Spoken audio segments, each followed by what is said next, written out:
This week on the Nerdy Gritty, we play Name That Review, Revenge of the Sith versus Infinity War. Hey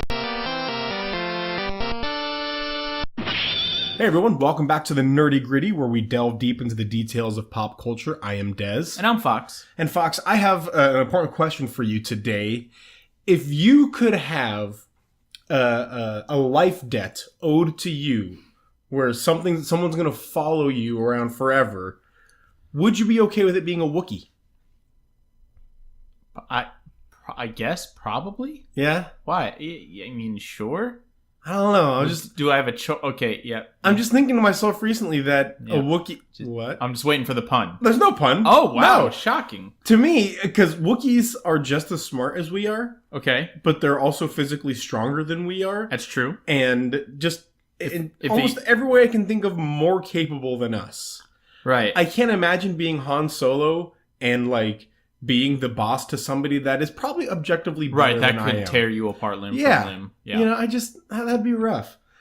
I've been thinking about that a lot because the Solo movie is coming out. Right, I thought you were going to be like, you know what? If it's between a Wookiee and nothing, I'd probably rather go Solo. I thought that's where you were going. Anyway, that's good. Yeah, no, the Solo movie is coming out this weekend. Yeah. And you want to know what I mean, I am a devout Star Wars fan, so I got to say, it does not look good. It looks lame to me. It really, really does. But also, it's probably going to be fine. That's my estimate, is it looks lame, but it's probably not going to be bad. I have low expectations. Sure, and we should talk about this, because there's like a whole thing I want to talk about with this idea, and I think Han Solo would be a good idea. But what I think the problem is going to be is that they try to take everything that you know about Han Solo and explain it. Right. Oh, he was in the spice mines of Kessel? Oh, we got to talk about that. Oh, what's the Kessel Run? Oh, we got to talk about that. Where did he meet Chewie? Where did he meet Han or Lando? Where did he get the Millennium Falcon? Why does he have those dice? It just every single detail about his life has to be in explained, this movie, and that's the real problem. Because Han Solo's cool because he's like this mysterious guy for the most part. That's why he's cool. But anyway, yeah, I'm not super excited. Well, and also the actor who plays Han Solo, he just looks kind of robotic. He doesn't look charismatic and cool like Harrison Ford did. Yeah. know? Oh, the best part of that movie is going to be Donald Glover. Without being question. Lando Calrissian. Yeah, that because is Donald Glover good casting. is the best part of anything ever. Anything he's involved in, he's the best part of. Yeah, I didn't realize that he is Childish Gambino. Yeah, Childish Gambino. Yeah. Like I always knew they were tied some way. I didn't realize that he is him. Is Childish Gambino. He put his name into a Wu-Tang Clan name generator, and what came out the other side was Childish Gambino, and that's a true story. That's perfect. Yeah. I love it. He's great. He was also a writer on 30 Rock. Was he really? Wow. Yep. He was in a couple episodes as young Tracy Morgan, and Tracy Jordan. Yeah. And also, he's credited as a gay kid at like a high school graduation scene in one of the episodes. But yeah, he's in a lot of stuff. He's a talented man. Watch it, punk. You almost scuffed my shoes. Dr. J wears these. Sorry, man. I'm pretty drunk. I'm gonna eat your family. Eat your family. Yeah, he wasn't. That was too young. He wasn't him, but he was. That's something else. Oh, never mind. That's too much. Anyway, what have you been up to, Fox? Of course, video games and movies. That's my whole life. Yeah. Also aside from wife. Like being married and having two jobs, and you know, it was just dumb crap like that. I finished God of War, the story, and I loved it. It was really great. Like, the story was constantly fun, despite the fact that it's almost entirely a game of fetch quests. If you think about it, almost everything you do is get the object to get through this object to get this object. And if it were less well written, that would be an issue. Yeah. But for this game, you care about Kratos and you care about Atreus. And you care about Mimir even, like just listening to what he has to say. You care about Freya, like Baldur is intimidating. Like you care about all these things that are happening, and the world is so fun to learn about that the only like the fact that all you're doing is just getting an object to get to another object, to get through this door, to get out of this place, it's not that big a deal. And I thought that was extremely well written. What I noticed is everywhere you go has a purpose for it. Yes. So, yes. If you go to Niflheim, the purpose is to get that object, yes, but also it's I've not actually been in Niflheim yet. Really? Yeah, it's entirely side. You don't have to go there at all. Well, when you go there, that's not where you go to get the light to get through. No, that's Alfheim. Alfheim. Okay, Alfheim. you're right. Alfheim, not Niflheim. When you go to Alfheim, Sure, the you're there to get the thing, to get through the thing, and the thing, and the thing, whatever. But also, you're there to see how Atreus and Kratos handle being third party in a war, and how Kratos talks to him about no, they brought their war to us, and we defended ourselves. Things like that. Like, how do we react? It's there. Everything's like a teachable moment between the two. Yeah, it's very well written, so it just mitigates the lameness of fetch quests being really constantly a thing. Okay, the game's still kind of new, so let's not massive spoiler the ending. Sure. What did you think, though? The ending was great. Yeah. Now, I will say one small flaw, maybe, is that there's a whole big, huge story that's told entirely through Mimir as you're in your boat. Just rowing around finding stuff. And if you don't spend a lot of time doing side quests, you don't really spend a lot of time in that boat. And so at the end, to not spoil things, there was something I discovered, and I was like, why is it like this? And then later, through, doing side quests, being in that boat, Mimir got to the point in that story where it's like, oh, that's why. Okay. Wasn't the biggest deal. But it was, just a little thing that should have been earlier in the story, that kind of thing. Well, or they should have forced that particular story because Mimir tells a bunch of different stories. It's very long. Yes. Yeah. But mostly at the start, it's the story of Odin and Freya and just who Odin is and all that kind of stuff. But yeah, the ending was great. I liked how I would have been okay if this game did not have any side stuff or very minimal side stuff until you beat it. I thought that would have made this the narrative was great and could carry it on its own, especially if it wasn't that long, 15 hours maybe, just for the main story, and it was great to carry it on its own. And then if you have the world open up to you, and story wise you have 3 years until this next thing is going to happen in the next game or whatever. Oh, okay. Now we have time to do stuff. We have to prepare ourselves for what's coming. Let's train. Let's, take down. Let's gain better armor. All that kind of stuff. I mean, you can do that if you want to. You can play it like that if you want. Right. But yeah, I see what you're saying. Yeah, it was a great game. I have started the Little Nightmares DLC, and it's good. It's just it's very good, but I also have a problem with it. 2 problems with it. Number one, at least thus far, it's done nothing new. It's introduced a new antagonist, the new villain, and just like the other ones, the villain is horrifying. I mean, just awful. And I can't even, man. Just thinking about the terrifying thing that's chasing you. This one particularly because she swims in water, and I just don't like water. Yeah, it's creeps me out. It's unknown. Yeah. But other than that, it does what it's a more Little Nightmares, which isn't a bad thing because Little Nightmares is great. But the one thing that really bothers me is they took the time to put out DLC, but they didn't take the time to fix the depth perception on the platforming. Oh. And so it's in the Little Nightmares game proper, it was really easy to miss the platform you're trying to jump through because there's no depth perception. Gotcha. They didn't fix that at all in this, and the depth perception is just really difficult to they have. I think what would really benefit from is just putting a very dark shadow underneath you, like pitch black. Shadow underneath. Yeah. No, right now you have a faint shadow, and the point of that is because everything is in such a dim light, you wouldn't actually have a dark shadow. Oh, I see. So they went realistic. I feel like it's not a game that really should be realistic. It's not a realistic the attitude. Game. They want the lighting, I guess. Yeah, the lighting to be as realistic as possible. The thematics to be anyway. Okay, but that's my guess at least. But I just think if they put a pitch black dark shadow underneath you, it would really be really helpful. Yeah, that's just a good mechanic. Yeah, and you wouldn't really notice it thematically. You'd just be like, oh, it's a mechanic. It's whatever. Right. But yeah, I've been smart. Yeah. I saw a couple movies this week, as I usually do. The first one, they were very different movies. First one was called Tully, which is from the writer and director of Juno. Oh, okay. Yeah. Different people, but writer Right. same as both of them. And this one basically felt like, how do you deal with kids when you're middle aged? It's like just a woman named Marlo, I think her name was, and her husband. I think they're in like their early 40s. They have 2 kids, one of whom is, they don't really mention what, like, he's probably autistic. Okay. Just has like cognitive Yeah. and learning problems and that kind of stuff. And she's pregnant, unplanned pregnancy. And it's just like the first half an hour is the most off. Like, if you are thinking about having kids and then you watch this, you're going to be like, yeah, no, I'm good. I'm real good. I don't need that in my life. But it's not like this is a nightmare. It's like, this is what it's like. Like, kids are exasperating, especially if you have one that just needs extra help in school, and that school is not the most interested in providing that help. And like just these things that compile.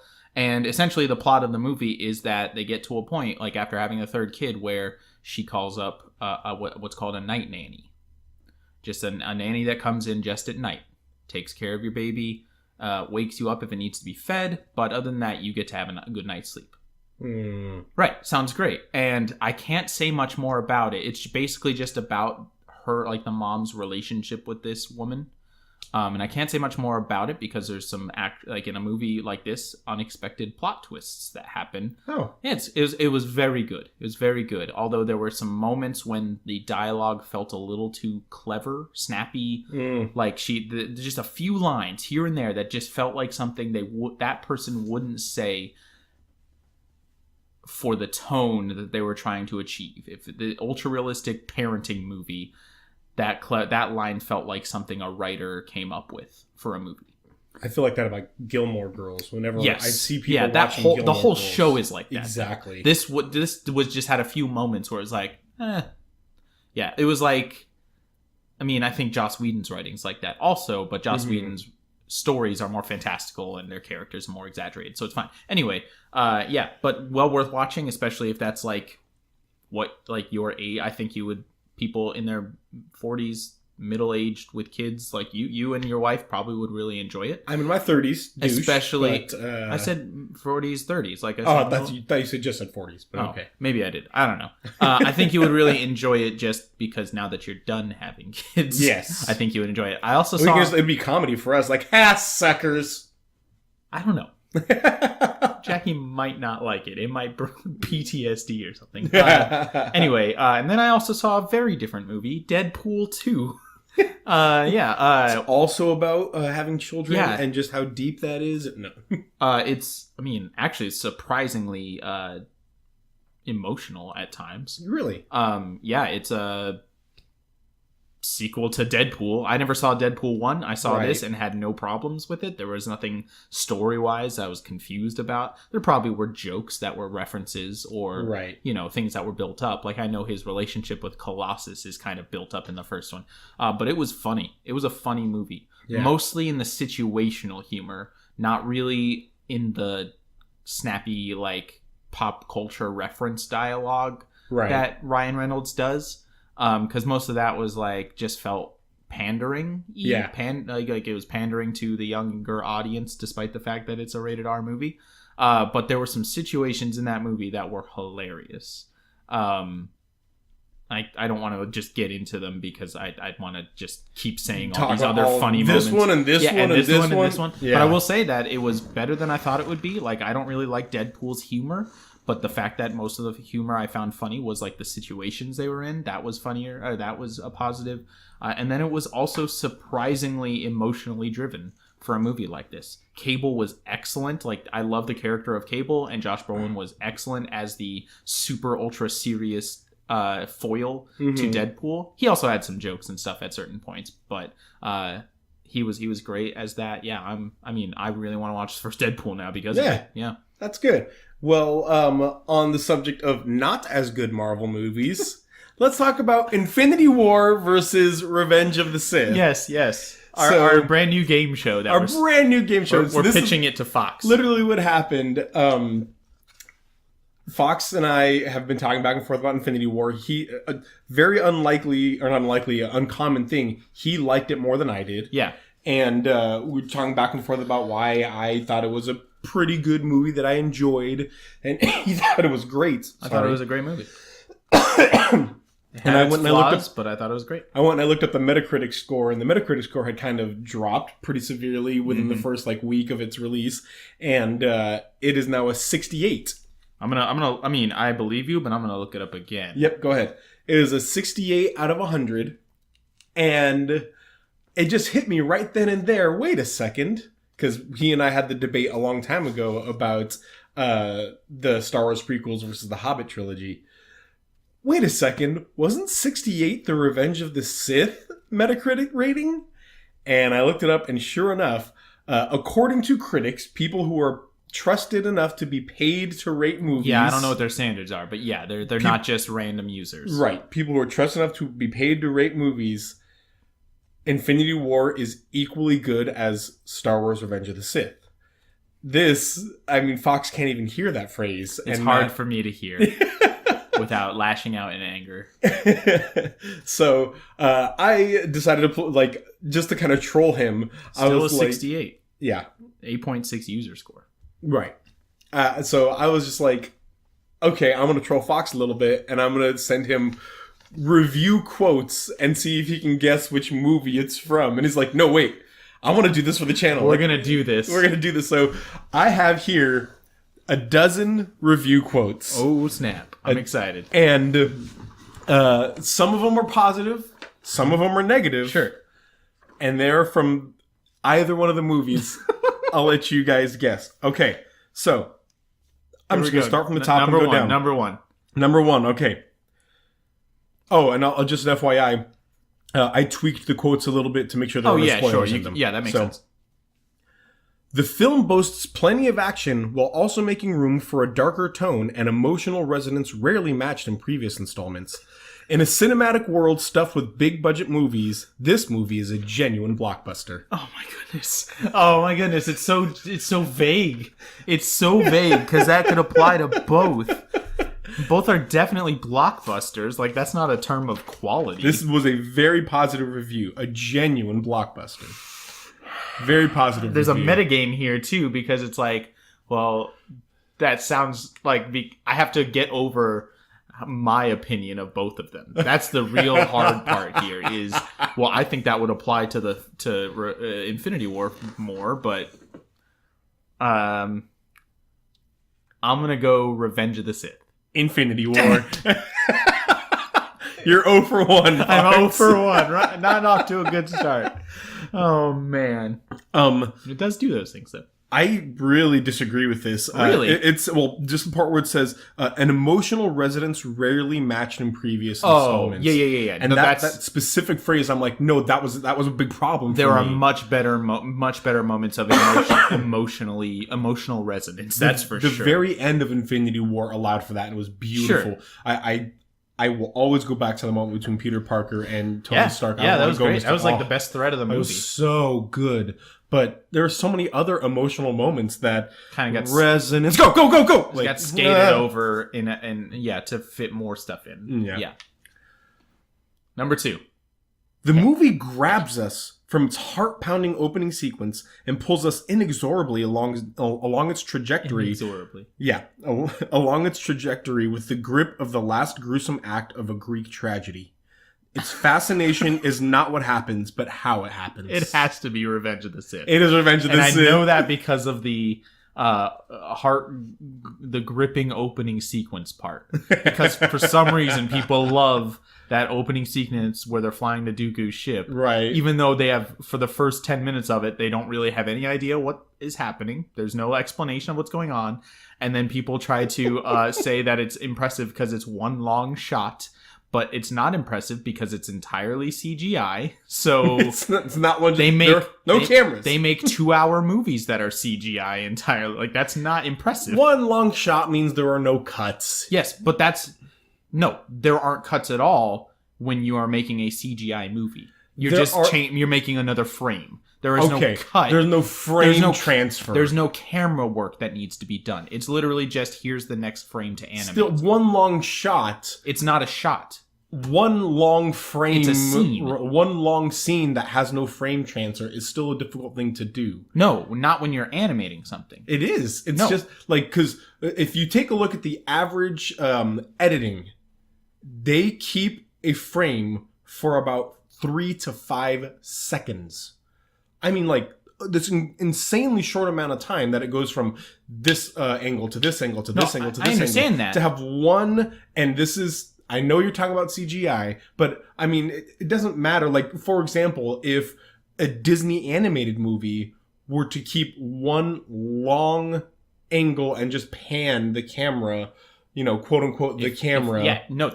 You can't just skate over that. The fact that there's no camera involved means, let's put it this way. We're in our church office right now. Right. If we were to try to make one long sequence, like one take, one whatever, no cuts of you like running through the front door, jumping over a table, bursting through the glass door in front of the office. Like, you know, there's some guys you gotta like punch them in the face and run up the stairs, you know, bust through your door, hack the mainframe with your computer, get the data, run through and like jump out the window outside. That would be very difficult to film in one long shot you gotta like move the camera at specific times. You would have like long rehearsals, all of this. Now let's say you just want to draw pictures of that happening. Okay.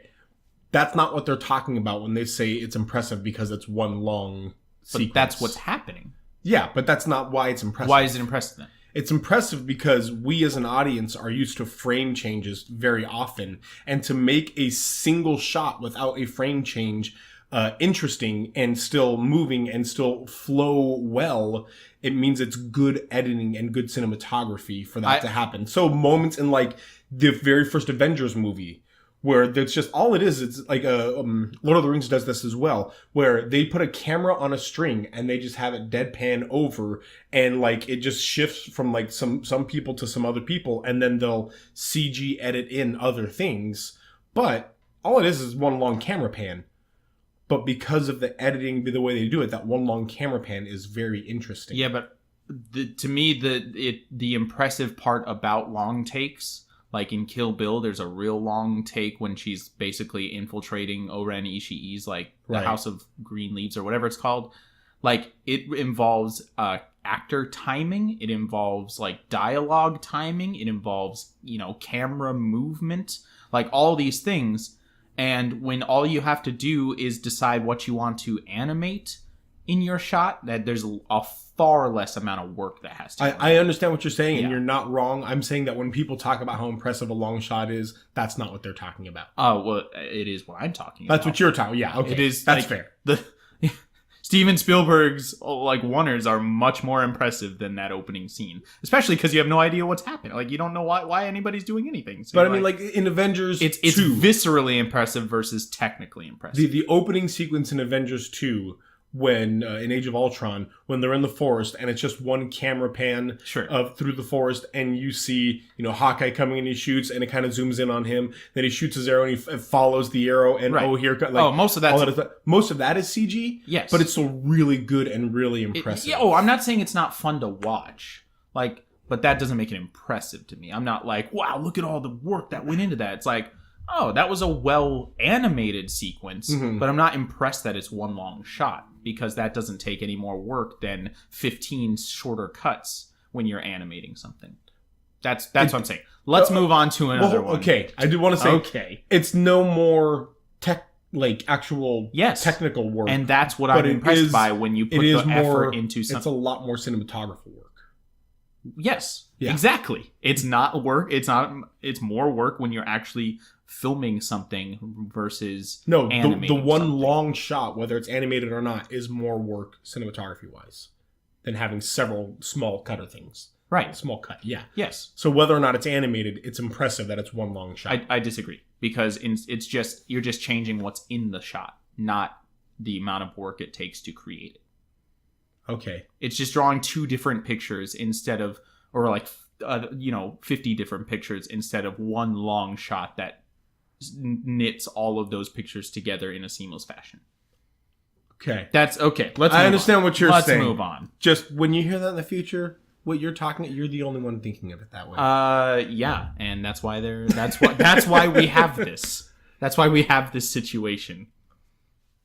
All of this series movies, all of this series movies will entertain us for many years to come, and this last one is a corker. This last one is a corker? Yeah, corker meaning like... Oh, I know what corker like, means. It just says this last one, so I'm going to have to say revenge.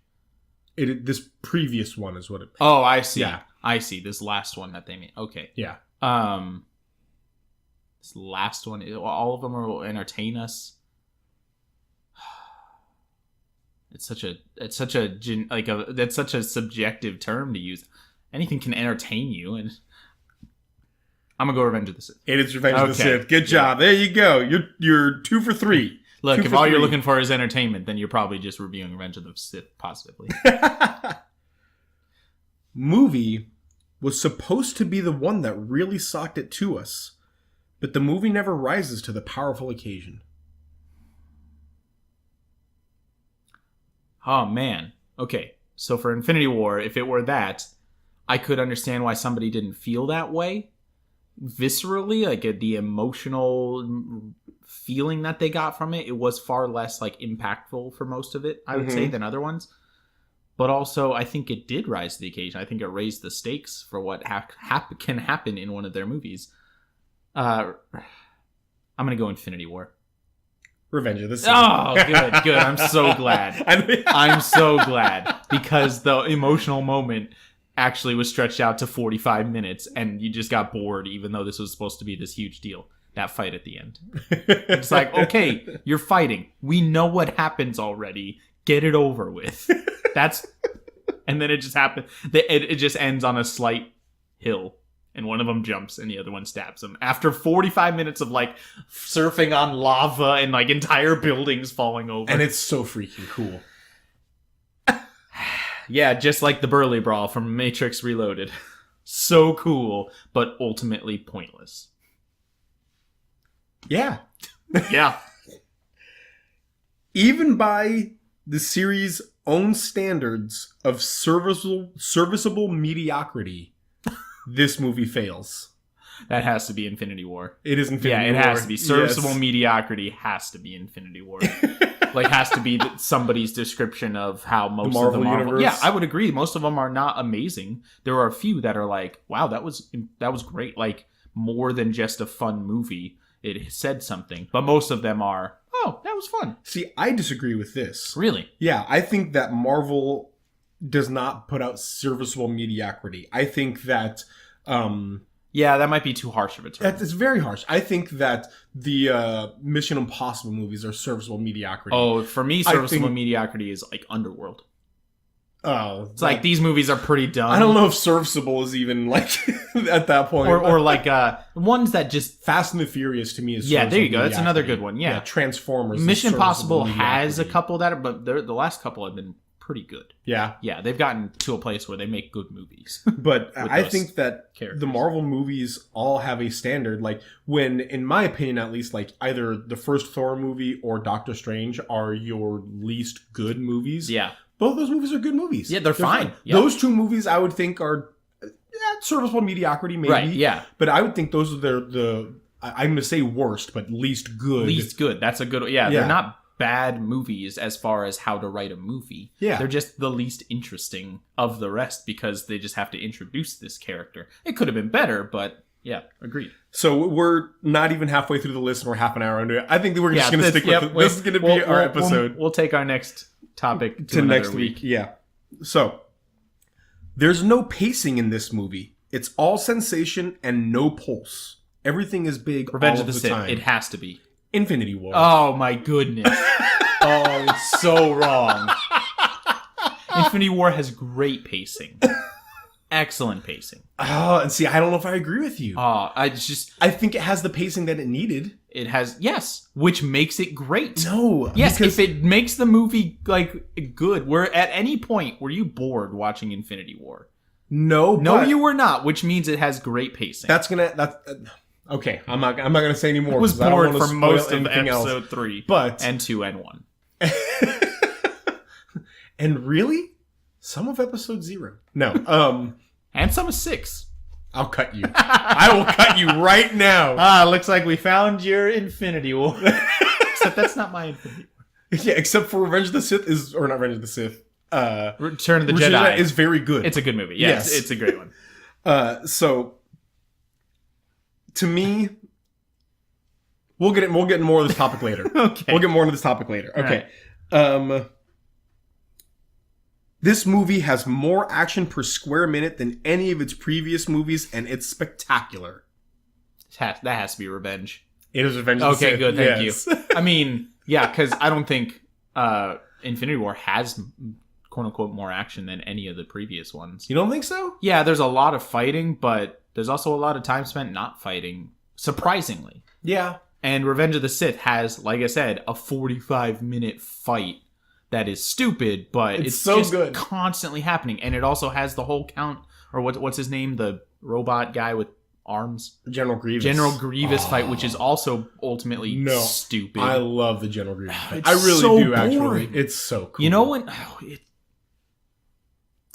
there's just so much character role reversal in there. There's so much bad character logic. Why just send one guy to fight this? Like, you shoot him, you end the war. Why just send one guy? Like, invade the planet.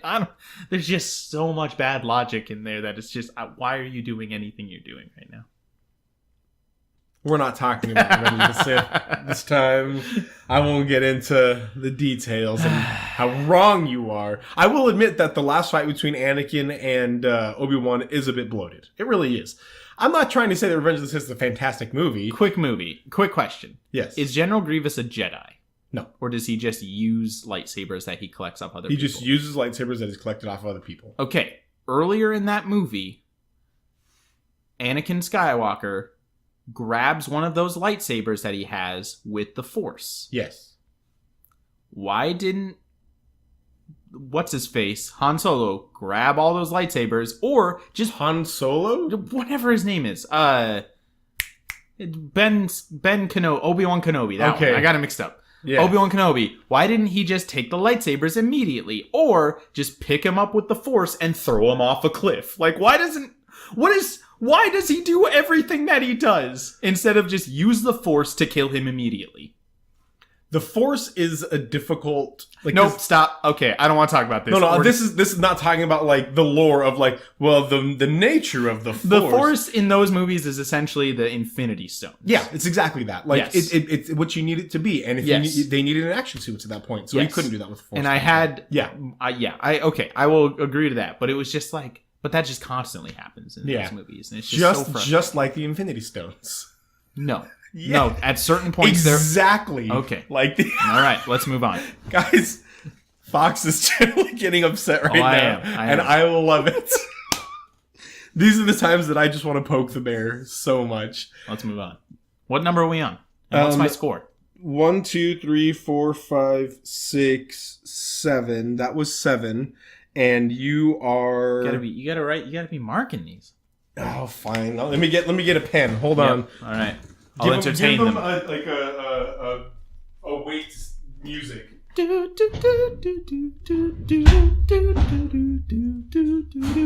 Your call is important to us. Please stay on the line. Your call is one of 700 we have right now, and I'll be honest, I don't care. Okay. So you got that one wrong. Mm-hmm. Yep. You got that one right. That one right. That one right. Nice. Three that out one of 4. Right. 4 out of 5. That one wrong. 4 out of 6. That one right. So 5 out of 7. So far. Yeah, okay. 5 out of 7. Not bad. All right. For the casual viewer who feels like the movie Hoopla is worth checking out, well, it's like tuning into the season finale of a show without having watched a minute of its lead-up episodes. For the casual viewer. Yes.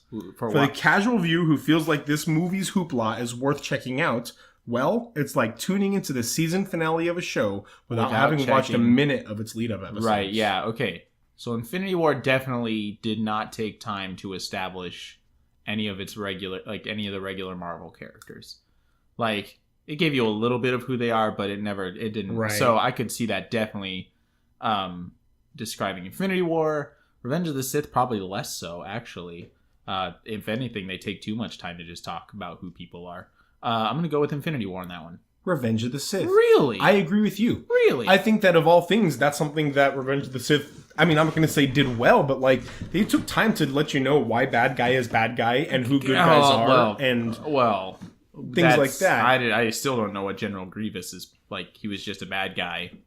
He was a soldier in an army, right? Right. Okay. I mean, it was the same thing as like his little minions. Thanos' little minions. Black Order is what they're called. Yeah, Black Order. Yeah, you only learn the name of one of them, and it's not even the full name. His name is they calls him the Maw. Yeah, and his and name he's is the his best. full name. Yeah, he was super cool. I loved Squidward. Him.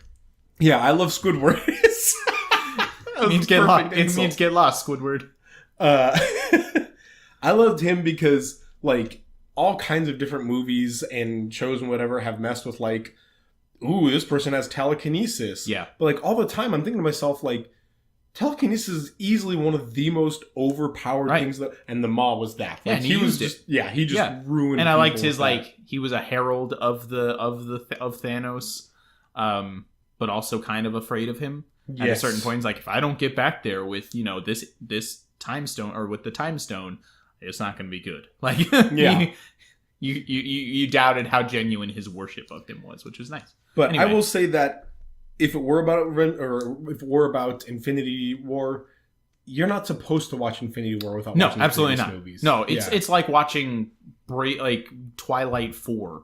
Like, they don't take time to explain anything. Yeah, and they don't need to. Or the third Lord of the Rings. They shouldn't. Yeah. Yep. It's fair to assume that your audience has watched the other ones. Sitting through this movie is like gorging on tapas. You wind up overstuffed and unsatisfied. Unsatisfied? I love tapas. Overstuffed and unsatisfied. Overstuffed and unsatisfied. Man, most of these negative ones, I really hope they're Revenge of the Sith, but I could see people's arguments when they talk, if they're talking about Infinity War. Overstuffed and unsatisfied. Man, I don't think that's true about Infinity War. I feel like they trimmed it very well. I don't think there was a single thing in there that shouldn't have been. You could have taken stuff out that didn't, and still had the same movie, same plot, but there was nothing that felt unnecessary to me. So I'm going to go Revenge of the Sith. Infinity War. Oh, man, I hardcore disagree with it. There's so much in that movie that could have been cut out and not, like, actually helped the movie. Infinity War, I felt like, is the opposite. I don't think there was any scene that shouldn't have been in there. I agree with that one. Yeah, like, it was very well made. No, I agree with this rating. Oh! Overstuffed and unsatisfied. Really? Yeah, I do. Man, I'm coming from an editing standpoint. Right. And that's not what I mean. Like, okay. I agree with you in that... content standpoint, I can understand. And this is where... More so. We were going to get back to this. This is kind of my pacing one. It's the pacing that it needed, and it has the content that it needed, but with what they were trying to do in and of itself was too much.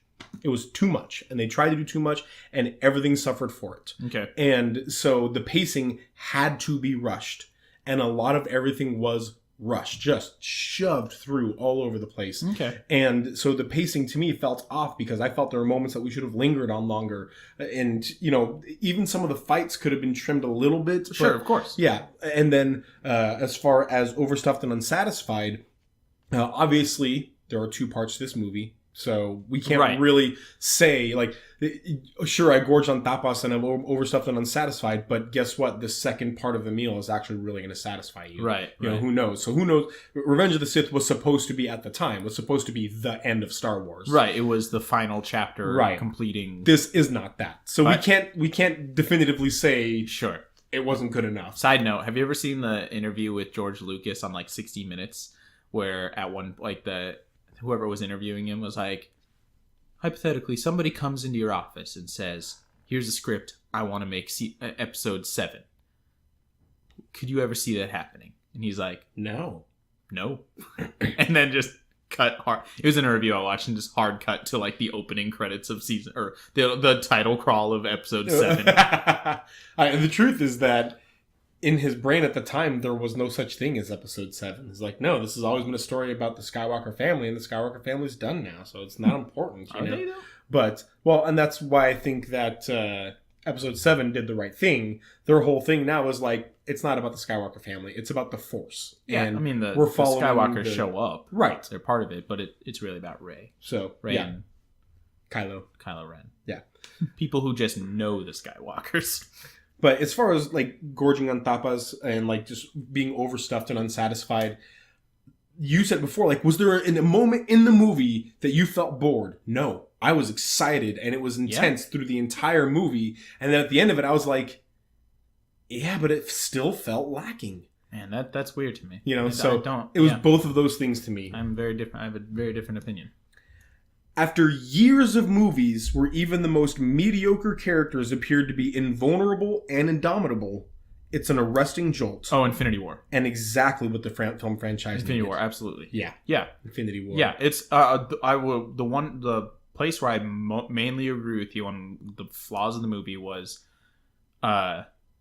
the power levels of things. I mean, this is related to what he's saying. Right. That review's saying. This is actually like, a positive review. Oh, is it? This one's like a Well, 91. yeah, that's what's saying. It's an arresting jolt. Where it's like, oh, everybody was death-proof from up until now, and now everybody's dead. But yeah, like, that has to be Infinity War. Oh, okay, well, yeah, I'll add on to it. Like, agreed. I think that was helpful. That it kind of made up for the fact that nobody's died. Where in the fact it's not just like Captain America and somebody else. It's like, oh, everybody's gone. Yeah. In the universe. Like, it's all leading up to. I think that was. I really like that. I know that it's not permanent by any means. No. Especially for some of the characters. Like, I feel as though there will be a way for some of them to permanently die. Right. Well, I think that Gamora is gone. Gamora's gone. I think that Loki is gone. Yeah, I hope so. Yeah. I like Loki and I like Gamora. Well, Gamora's whatever. But I like Loki. But yeah, I think that would be a good impact. Like, a good result of what's happening. Maybe Thor will die and they'll find each other in the halls of Valhalla. That would be very cool. Yeah. Yeah. That'd be great. The sun will shine on them in the afterlife. Man. I want that moment now. Yeah. That's a good moment. That'd be great. Yeah. Movie feels well worth the wait. It's not perfect, but it goes to a place that most tentpole movies wouldn't dream of while retaining the scale, excitement, and humor you've come to love from these movies. Humor? Oh, Infinity War. Has to be. Yes. Thank you. The humor. You were so mad. The humor. The possibility that it could be Revenge There of the was Sith. no humor in Star Wars. None that was at least funny, or even clever. This one is frustrating to me. Really? Not for what it says here. Read it again real quick. Well, I heard one thing and I was done. You won't know why it's upsetting to me except okay. for a moment here. This was a 100 rating. It was a 5 out of 5 stars on their page. Look. It was a perfect rating. Unless you're reviewing Ghostbusters, 1980 whatever, nothing gets a 100. It was a perfect rating. Movie feels well worth the wait. It's not perfect. Wait a minute. You can't say it's not perfect and then give it 5 out of 5 stars. Well, yeah, a 5 out of 5 rating, like that's generally 5 out of 5 would say definitely see this. That's to me what a 5 out of 5. A 100 on the other hand, if that's your scale, 100 and then saying not perfect, that doesn't make any sense. Yeah, it's just But yes, yeah, 100%. Yeah. To me, this one, I mean, I guess I don't necessarily disagree with anything this said. Yeah. It's just, yeah, I just did. Yeah, that makes no sense. Yeah. Yeah, that's the difficulty with your review scale. Mm-hmm. How many we got left? 2 more. 2 more. All right. The darkest, most operatic, and technologically richest film to date of the series film to date. Yes. This movie's grim, stirring entertainment and nearly complete vindication of everything that's been said about where the series was heading and what its final shape would be. I'll explain why I think before I say my answer. The inclusion of the word grim, because for some reason people found that because it was the darkest one, it was the best one. And also the technologically advanced whatever. That has to be Revenge of the Sith. It is Revenge of the Sith. Because, like, we're at a point where movies aren't technological. Like, it doesn't matter. I actually contemplated removing that from... Yeah, that's just... kind of a Infinity giveaway. War is great looking. And I mean, Thanos himself, like, looks incredible. Right. But also, you're just like, okay.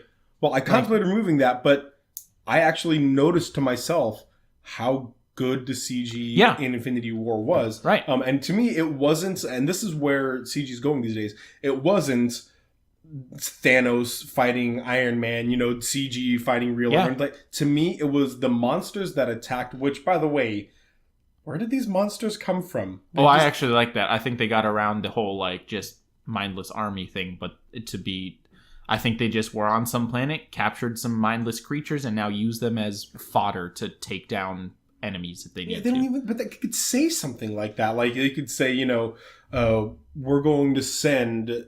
the scourge of an entire planet, or something like that, or whatever. Like, I don't think that was necessary. To me, it's just they got monsters now. Anyway, but those monsters, you can tell that somebody studied how an animal moves. Sure.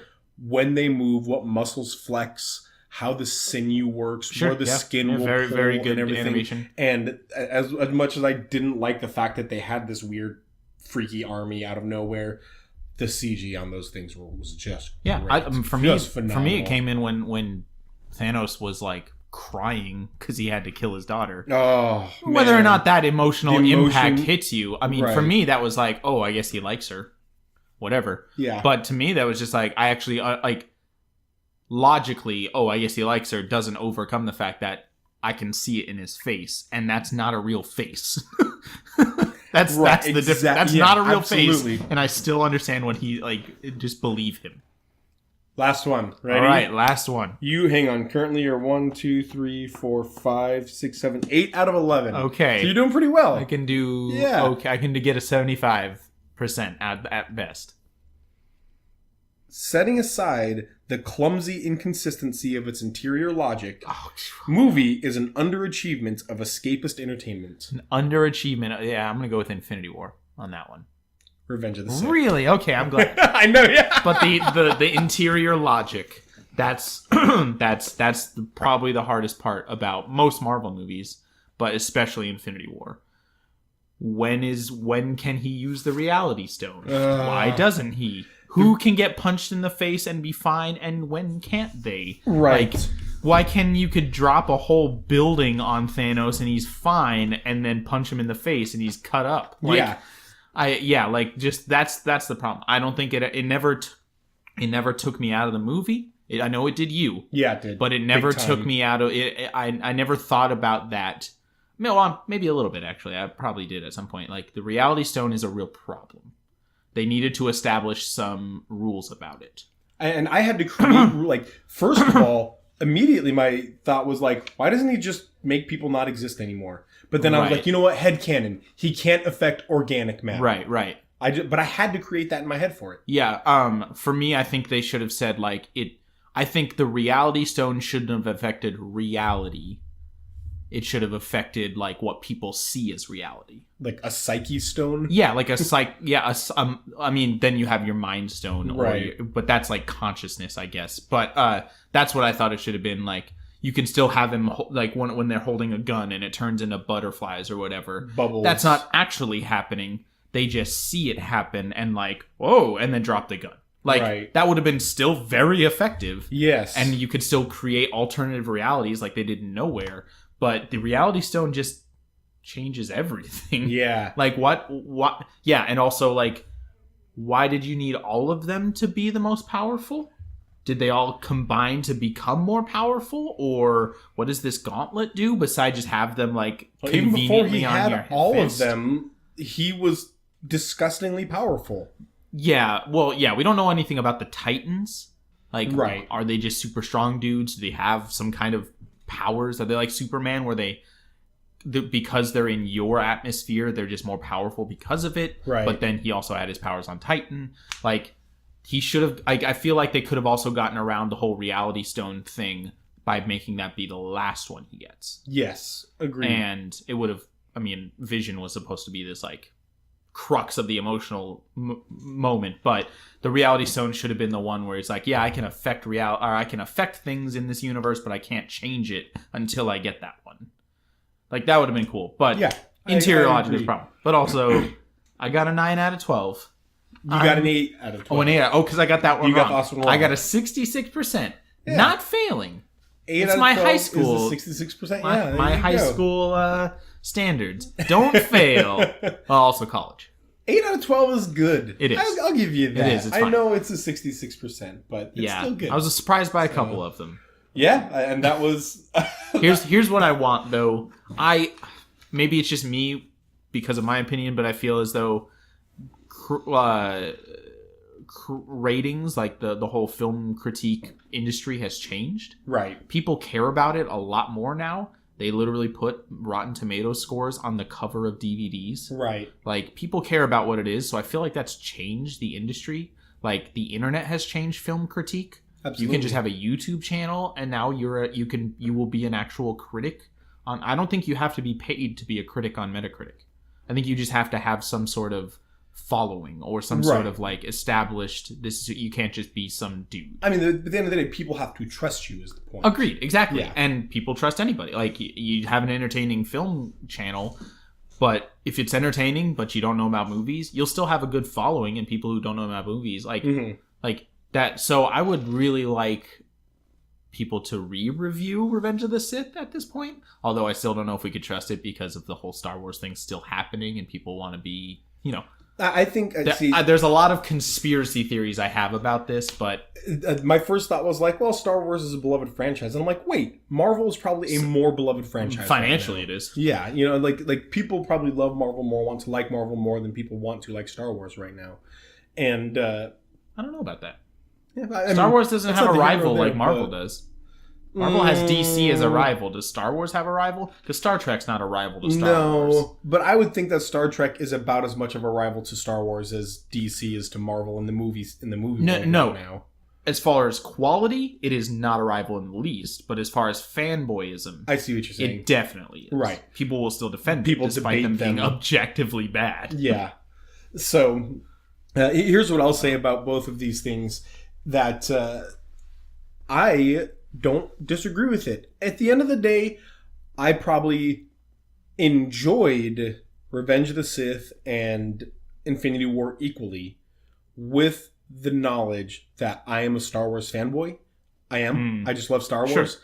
With that knowledge, if I step out of that knowledge, I will say that as far as quality of movie goes, Infinity War is a better movie. Yeah. It's made better. Its cinematography was better. Its acting was better. Far better. So its much script better. writing was way better. But at the end of the day, I think that Infinity War is not as good as a lot of people say it is, and that Revenge of the Sith is better than a lot of people thought it was. Ooh, and I disagree on that second part. Of course. We should watch the Star Wars movies and do a commentary. I would like that. Yeah. Oh, God. The problem is we both get to the second one and nobody would be defending it anymore. Yep. The second one is just bad. It's a bad movie. Yeah. Like 99% of the movie is unnecessary. Yep. And it's just bad. Yeah, pointless. Yeah. Anyway.